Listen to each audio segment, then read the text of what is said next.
Good morning, students. Welcome to your English literature class. In your previous session, you had done the explanation of lines on page 134 of the Tempest, Act 4, Scene 1. Today, we shall continue the topic.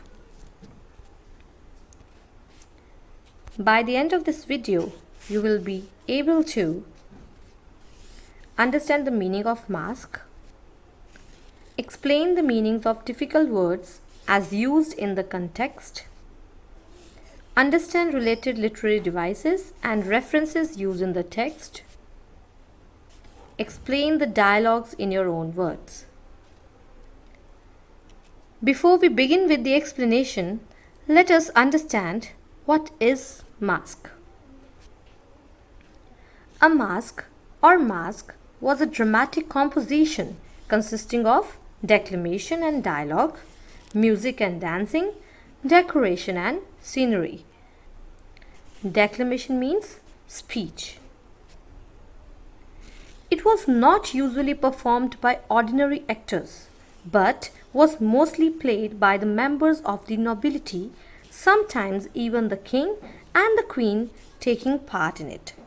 Nobility refers to people of high class or high society. Masks were a favorite form of entertainment at Queen Elizabeth's court. During the reign of James I and his successor, masks became even more popular. So students, you can say a mask was a play within a play.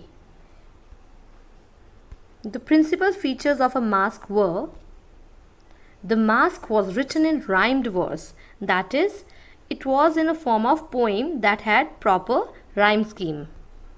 The object of the mask generally was to celebrate marriages in high society, like I told you, the nobles.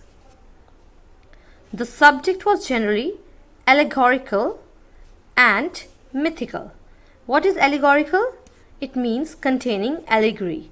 Allegory, students, is a short poem or a story or picture that can be interpreted to reveal a hidden meaning. And what is mythical? Mythical means imaginary. You can relate it to mythology as well. The characters were generally gods and goddesses of ancient mythology. The duration of a masque was shorter than that of a regular drama. As I've already told you, most of the times it was a part of the play, so it is also known as a play within a play. Now let us see the masque in the Tempest. The Tempest contains a masque in Act 4, Scene 1. It possesses the following features. Number 1, it is performed in honor of a marriage. Whose marriage are we talking about? Yes, the forthcoming marriage of Ferdinand and Miranda. It is written in rhymed verse. That means the poem with proper rhyme scheme. It takes place in open air and the characters are mythological. That is, appearing in myths. Open air, that means it takes place on the island, not within the four walls of a palace. Nymphs and reapers dance in handsome costumes, thus presenting a lovely pageant. Now, what is a nymph? A nymph is a mythological spirit of nature imagined as a beautiful maiden inhabiting rivers, woods, or other locations. What is pageant? Pageant means a scene, a grand spectacle. The whole show presents majestic vision that is harmoniously charming. Students, the part that we are going to read today is the masque. Let me tell you the summary of the masque in brief. The first to appear is Iris, the messenger of Juno. Iris speaks, giving a detailed list of country products and scenes. She calls upon Ceres, Mother Earth, to come and give her blessings to the young couple, that is, Ferdinand and Miranda. Ceres wants an assurance that the function will not be attended by Venus, the goddess of love, and Cupid, her son, because she has always been avoiding their company ever since Pluto, the god of death, carried off her daughter Proserpina with the help of Venus and Cupid. Iris informs her that Venus and Cupid did try to make some mischief with Ferdinand and Miranda, but they failed, and feeling disappointed, they had gone away. Thus, Ceres appears on Earth and Juno joins them.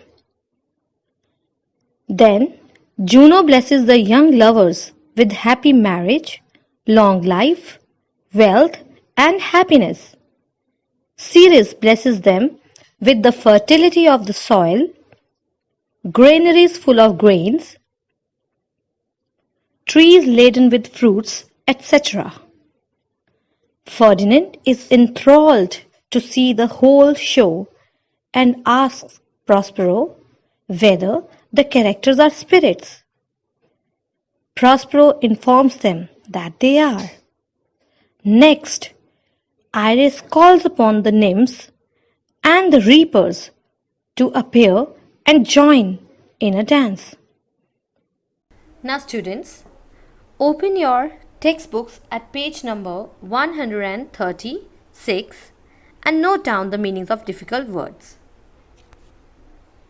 Juno, wife of Jupiter, the queen of heaven. She is the supreme goddess. Iris. In classical mythology, Iris was the goddess or presiding spirit of the rainbow. So you can say Iris is the goddess of rainbow. She was also the messenger of gods and she specially waited on Juno. Ceres. Ceres was the goddess of fertility and all the crops and harvests of the earth. Children, the word Ceres gives us the word cereal. Venus, the goddess of love, beauty and fertility. Cupid, son of Venus and blind god of love. Bounteous, generous. Leas, fields of grass or meadows. Vetches, plant of bean family used for fodder. Turfy, turf is actually grass. So turfy means covered with short grass. Nibbling sheep, nibble means to take small bites. So nibbling sheep refers to sheep that bite the grass. Meads, meadows or grasslands. Thatched, covered. Stover, fodder for cattle. Spongy, rain soaked. Hest, order. Betrims, decorates. Nymphs, water maids. Broom groves, grove of broom. Broom is actually a yellow flowered shrub. Dismissed bachelor, rejected lover, a lover who has been rejected by his mistress. Lass lorn, forsaken by a girl. Pole clipped, twined round poles. Sea marge, the margin or edge of the sea. Sterile and rocky hard, it means barren and hard with rocks. Queen of the sky, I've already told you who's the queen of the sky? Juno. Watery arch, rainbow. Sport, to celebrate or to play. Amain, swiftly. Students, we'll first read the last dialogues of Iris, from where we come to know what she's going to tell Ceres. Iris is actually the messenger of Juno, as we have already done.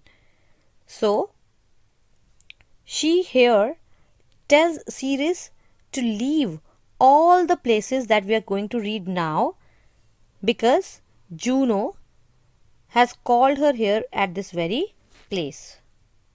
Now, let us read the lines. Enter Iris. Iris addresses Ceres. Ceres, most bounteous lady, thy rich lees of wheat, rye, barley, vetches, oats, and peas. In these lines, Iris addresses Ceres as most bounteous lady or most generous lady. She bids her to leave her rich lees. Now, what are lees? Fertile lands bearing wheat, rye, barley, vetches, oats, and peas. Iris also tells Ceres to leave the turfy mountains where live nibbling sheep, that is, the mountain slopes covered with grass eaten by sheep, and flat meads thatched with stover, them to keep. Them again here stands for the sheep. So, she should also leave her plain lands which are covered with fodder which is used to feed the sheep. Thy banks with point and twilled brims. Point, children, refers to marsh marigold. So, Iris bids Ceres to leave her banks, that is, river banks, covered with marsh marigold and reeds.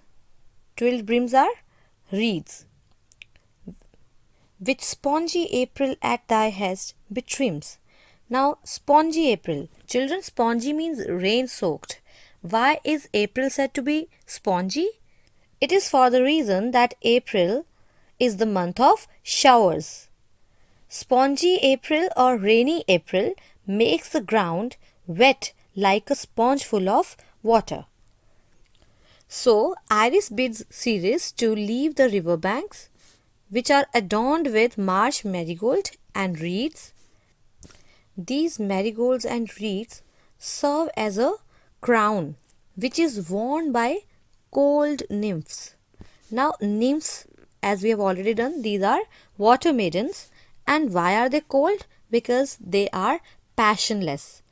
So, Ceres must leave the banks of rivers which are adorned with marsh marigold and reeds, which serve as a crown which is worn by the cold, passionless and pure nymphs or water maidens who dwell by the rivers and streams.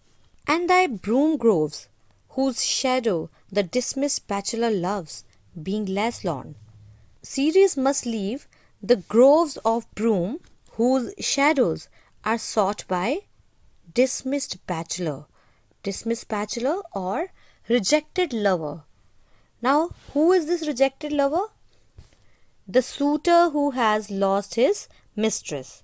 So, because he is less lorn, that is, he is rejected by his mistress, he seeks the shadow of broom groves.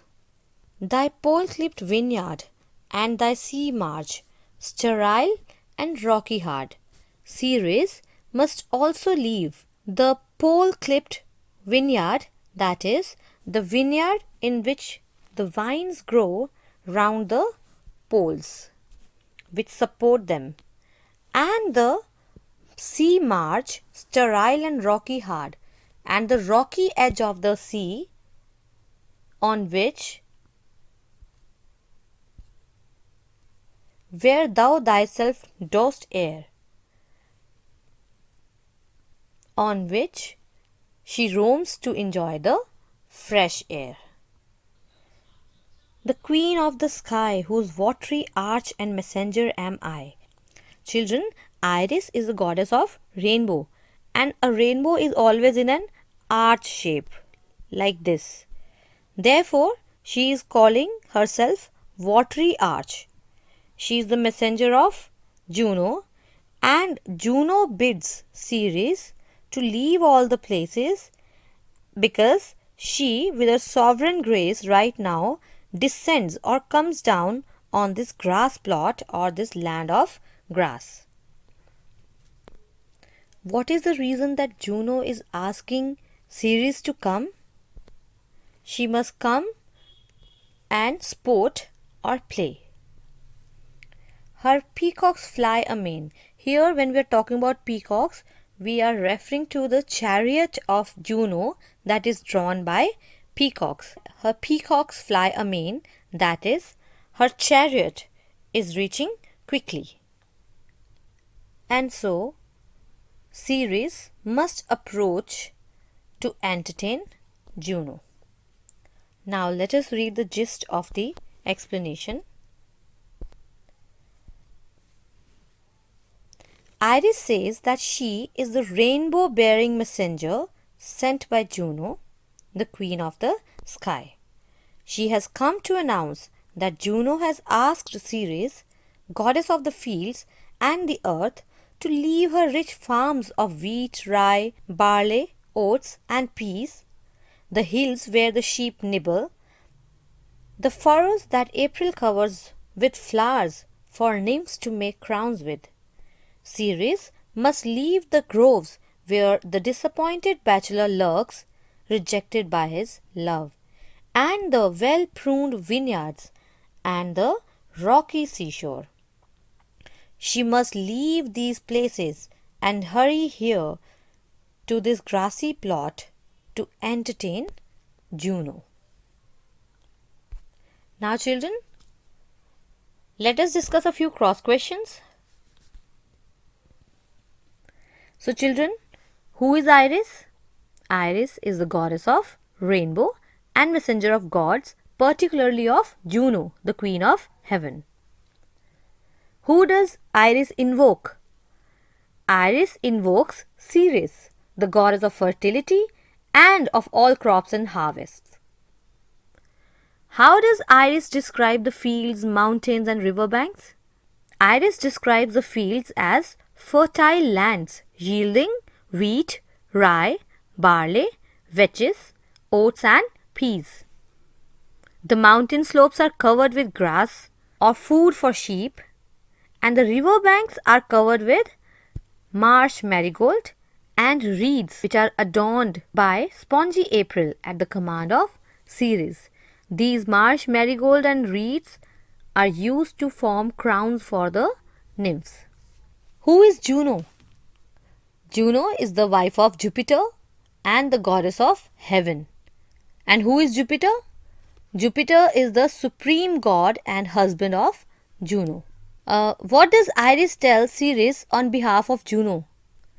On behalf of Juno, Iris tells Ceres to leave her rich fertile lands, mountains, meadows, river banks, broom groves, vineyard and sea banks to come immediately to the grassy plot and bless the marriage contract of Ferdinand and Miranda. Children, you must have observed how attractive is nature under care of Ceres. The mountain slopes and meadows are covered with grass and fodder. The river banks are beautifully adorned with marsh, marigolds and reeds. All these are the images that show how attractive nature is under Ceres' care.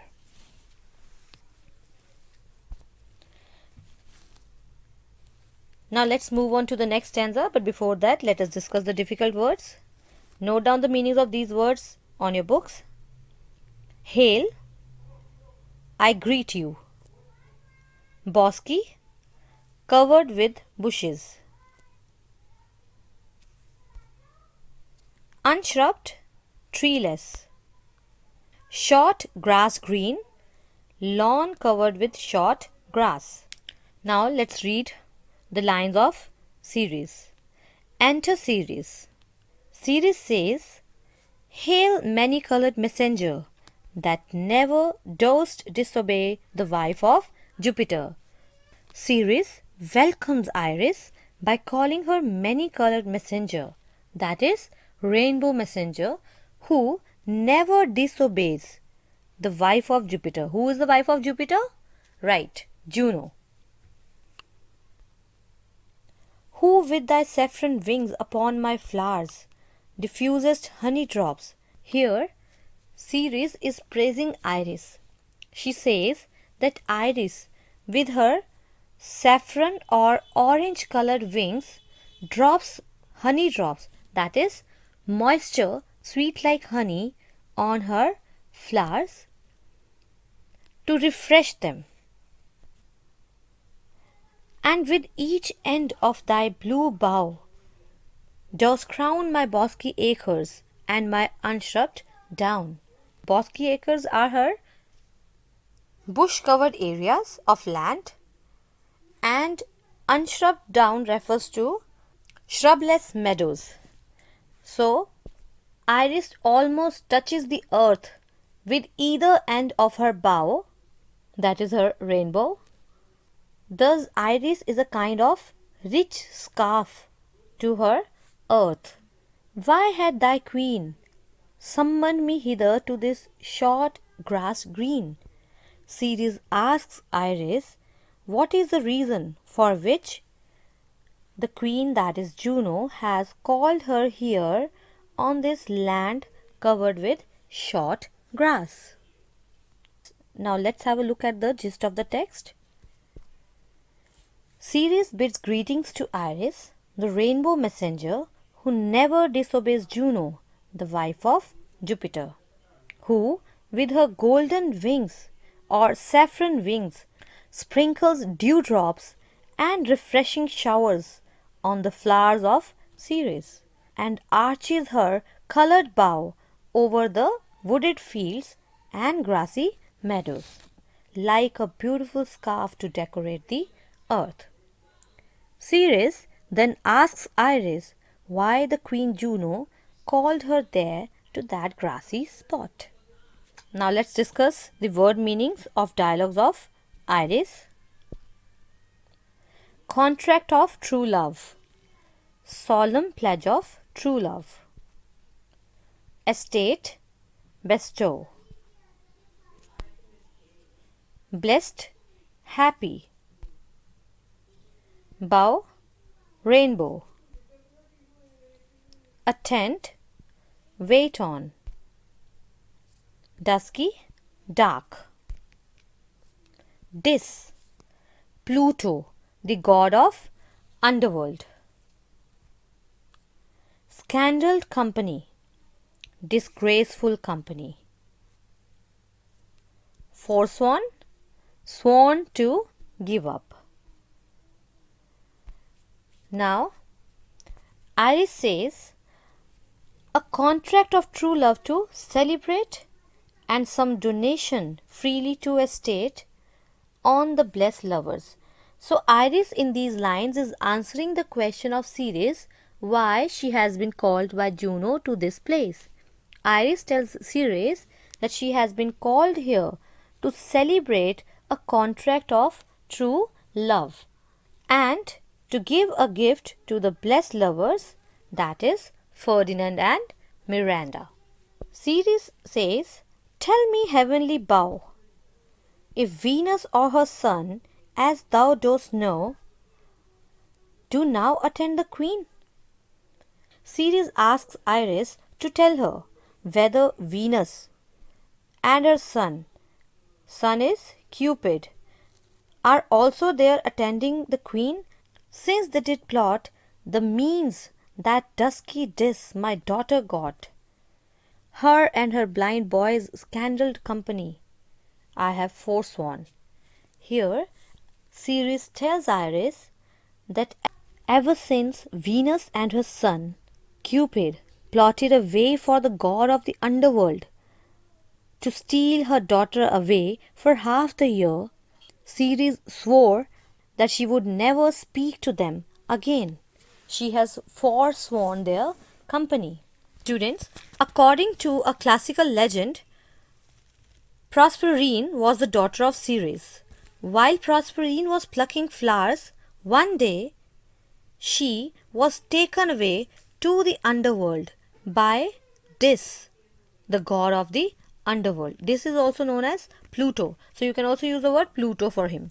By much entreaty to gods, Dis was persuaded to relent so far as to return the daughter of Ceres to her mother for 6 months. Now let's go through the gist of the text.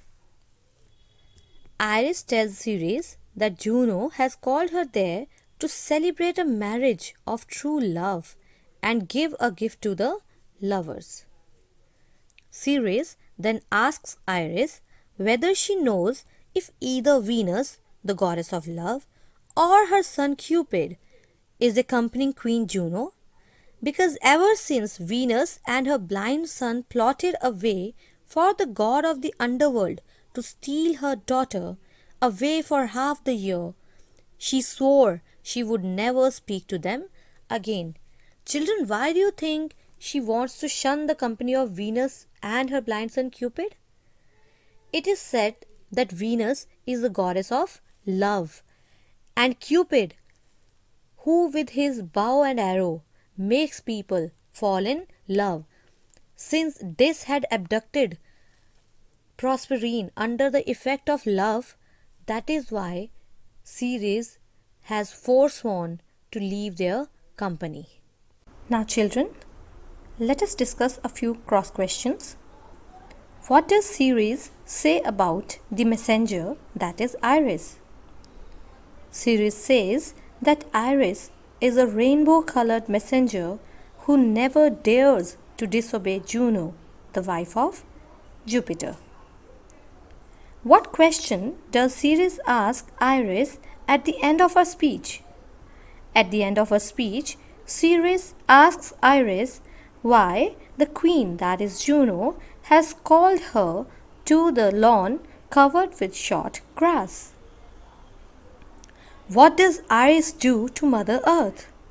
Iris drops moisture as sweet as honey on the flowers with her saffron-colored wings to keep them fresh.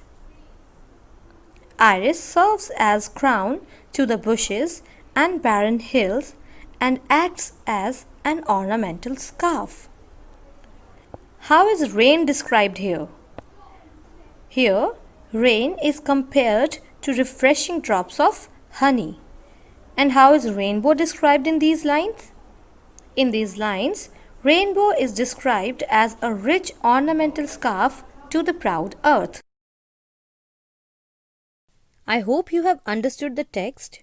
Your homework for today is to solve extract 3 at page number 145 on your workbooks.